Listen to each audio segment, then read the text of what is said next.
प्रकरण क्रमांक 2 व्यवस्थापनाची कार्ये। तर विद्यार्थी मित्रांनो, आज आपण या 2 नंबरच्या प्रकरणातील शेवटचं कार्य नियंत्रण हे अभ्यासणार आहोत। तर चला नियंत्रणाचा अर्थ पाहूया। नियंत्रणाला इंग्लिशमध्ये कंट्रोलिंग असे म्हणतात। सर्व प्रकारच्या व्यवसाय संस्था ज्या की नफा मिळविणाऱ्या असो किंवा नफा न मिळविणाऱ्या व्यवसाय संस्था असो, या सर्व व्यवसाय संस्थांमध्ये नियंत्रण हे एक महत्त्वपूर्ण आणि आवश्यक कार्य असते। तसेच व्यवस्थापनाच्या सर्व स्तरांमध्ये नियंत्रण हे कार्य केले जात असते। नियंत्रण हे व्यवस्थापनाचे मूलभूत अंग असते। नियोजनाची परिणामकारकता ही नियंत्रणामुळे तपासता येत असते।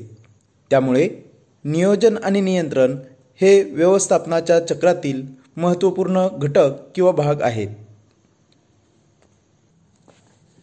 नियंत्रण म्हणजे प्रत्यक्ष कार्याची बारकाईने पाहणी करणे व आवश्यकता असल्यास त्यातील दोष दूर करण्यासाठी व त्यात सुधारणा करण्यासाठी उपाययोजना करण्याची प्रक्रिया म्हणजे नियंत्रण होय।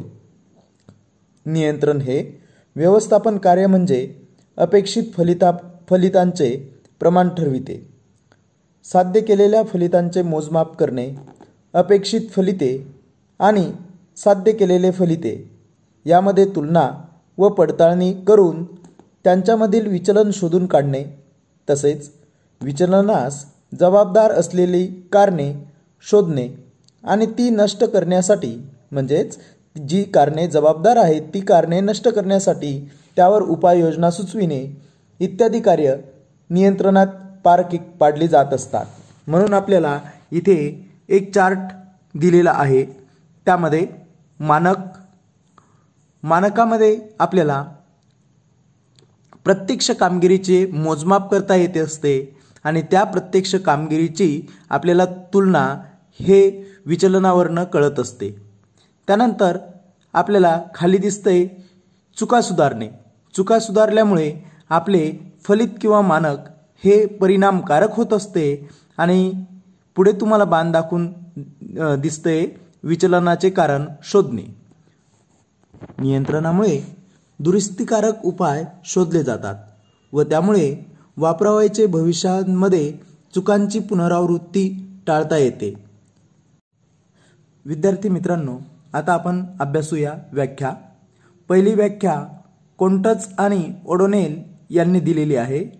मानकांच्या आधारे यशाचे मोजमाप करणे आणि विचलन सुधारून नियोजनाप्रमाणे उद्दिष्टे साध्य होतील हे सुनिश्चित करणे म्हणजेच व्यवस्थापकीय नियंत्रण होय।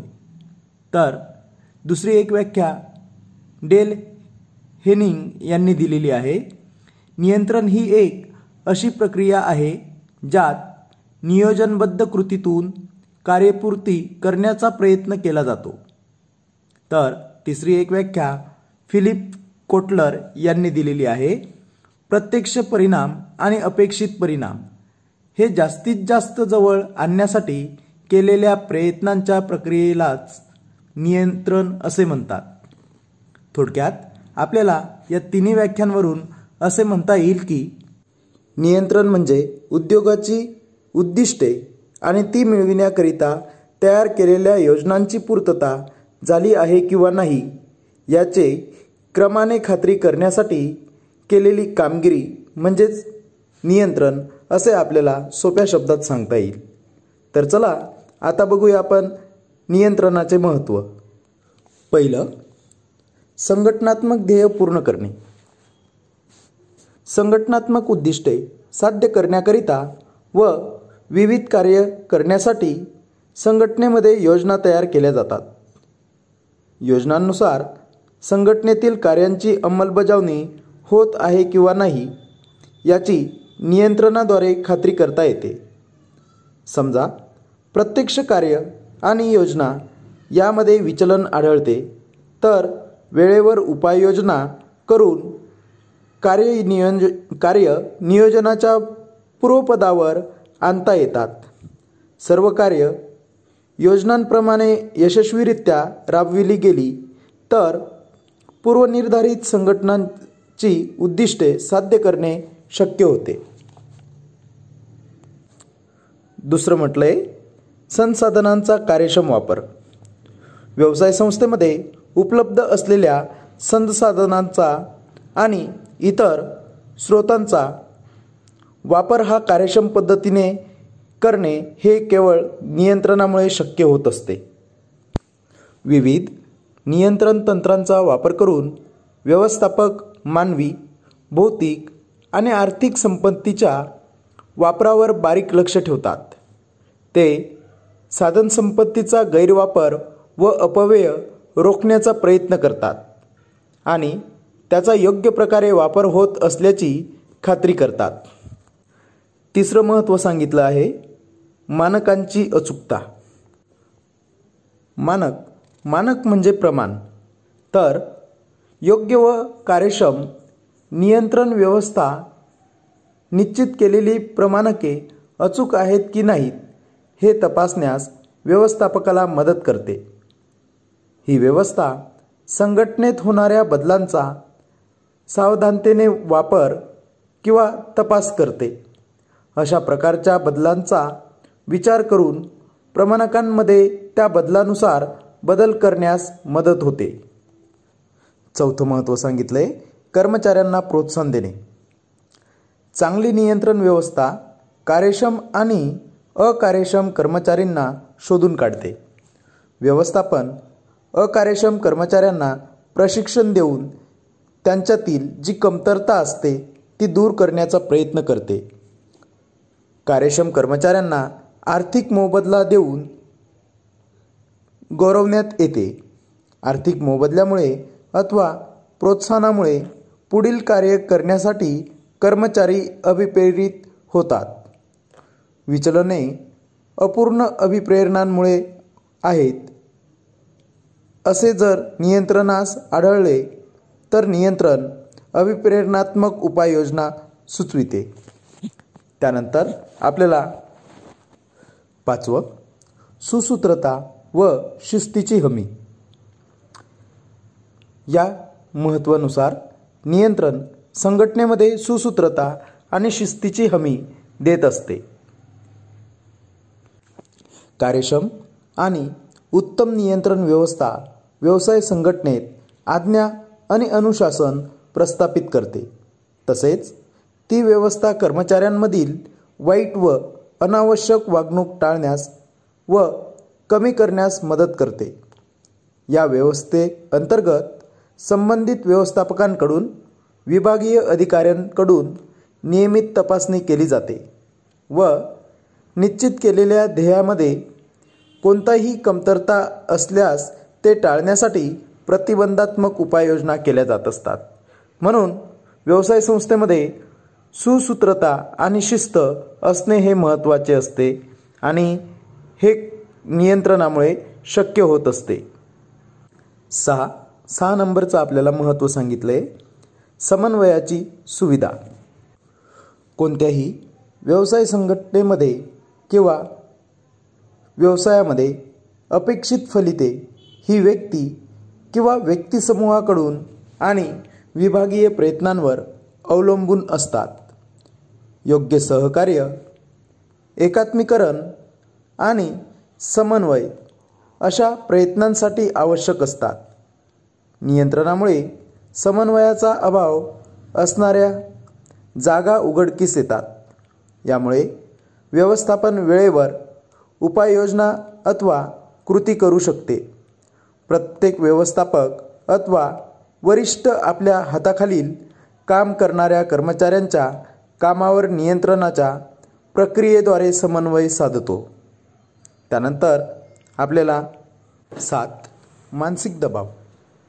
कार्यक्षम नियंत्रण व्यवस्था व्यवसाय संघटनेतील कर्मचाऱ्यांवर चांगली कामगिरी करण्यासाठी मानसशास्त्रीय किंवा मानसिक दबाव टाकते. पूर्वनिर्धारित प्रमाणकांशी कार्यांचे मूल्यमापन केल्यावर कर्मचारी चांगले कार्य करण्यासंबंधी जागरूक राहतात, कारण त्यांच्या कार्याचे मूल्यमापनही त्याद्वारे होणार आहे हे कर्मचाऱ्यांना ठाऊक असते. नियंत्रण व्यवस्थेच्या अस्तित्वामुळे कर्मचाऱ्यांच्या वर्तनात सकारात्मक बदल दिसून येतात. कर्मचारी अधिक जागरूक असतात. परिणामी ते आपली कामे अधिक कार्यक्षमतेने व उत्तम रीतीने करण्याचा प्रयत्न करत असतात. त्यानंतर आपल्याला 8वं महत्त्व सांगितले संघटनात्मक कार्यक्षमता आणि प्रभावशीलता. तर यामध्ये कार्यक्षम व योग्य नियंत्रण व्यवस्था, संघटनात्मक कार्यक्षमता आणि प्रभावशीलता यांची गवाही देते. उच्चस्तर कामगिरीकरिता प्रोत्साहित करणे, कामगिरीमध्ये समन्वय साधणे आणि व्यवस्थापकाला जबाबदार ठरविणे इत्यादी नियंत्रण घटक संघटना कार्यक्षमपणे कार्य करत आहे याची खात्री देते. यामुळे व्यवस्थापनास अपव्ययात घट करणे व संपूर्ण संघटनेतील कार्यक्षमतेत वाढ करणे शक्य होते. त्यानंतर आपल्याला 9वं सांगतायत चांगली सामाजिक प्रतिमा. कार्यक्षम व्यवस्थापन व्यवस्था 9 चांगली सामाजिक प्रतिमा. कार्यक्षम नियंत्रण व्यवस्था उपलब्ध साधनसामग्रीची उधळपट्टी अथवा नासधूळ न करता त्यांची व्यवस्थितरित्या पर्याप्त वापर करण्यास मदत करते. यामुळे संघटनेतील सर्वकष कार्यक्षमता व कार्याची गुणात्मकता वाढते. परिणामी व्यवसाय संघटना आपली ध्येय अपेक्षित अथवा प्रमाणित ध्येयाप्रमाणे प्राप्त करू शकते. यामुळे व्यवसाय संघटनेची एक चांगली सामूहिक प्रतिमा समाजामध्ये निर्माण होत असते व नावलौकिक विकसित करण्यास मदत होत असते. त्यानंतर आपल्याला शेवटचं सांगितले मार्गदर्शक म्हणून कार्य. नियंत्रण कर्मचारी प्रक्रियेत वेगवेगळ्या कर्मचाऱ्यांवर सोपवलेल्या कामगिरीच्या माध्यमातून व्यवस्थापकीय जबाबदारी निश्चित केली जाते. ही प्रक्रिया उच्च स्तर व्यवस्थापन सुरू होत असते व निम्न स्तर व्यवस्थापनामध्ये तिचा शेवट होतो. याशिवाय जेव्हा प्रत्यक्ष आणि अपेक्षित कार्यामधील विचलने नियंत्रण व्यवस्था शोधून काढते तेव्हा सुधारणात्मक उपाययोजनांवर त्वरित कृती करण्यासाठी संबंधित पर्यवेक्षक व्यवस्थापकावर जबाबदारी नक्की करतात. अशारित्या आपल्याला प्रकरण क्रमांक 2 यामधील शेवटचं कार्य नियंत्रण हे अभ्यासता येत असते. विद्यार्थी मित्रांनो, प्रकरण क्रमांक 2 व्यवस्थापनाची कार्य या पूर्ण प्रकरणामध्ये आपण व्यवस्थापनाची एकूण 6 कार्य वेगवेगळ्या व्हिडिओच्या आधारे अभ्यासली आहेत. तर यामध्ये नियोजन, संघटन, कर्मचारी व्यवस्थापन, निर्देशन, समन्वय, नियंत्रण अशी एकूण 6 कार्य अभ्यासलीत. या 6 कार्यांचे अर्थ, व्याख्या आणि महत्त्व आपण सविस्तररित्या अभ्यासले आहे. तरी या प्रकरणामध्ये जो स्वाध्याय आपल्याला PDF फॉर्ममध्ये उपलब्ध असलेल्या पुस्तकामध्ये दिलेला आहे तो एका वहीवर पूर्ण लिहून ठेवायचा आहे. धन्यवाद.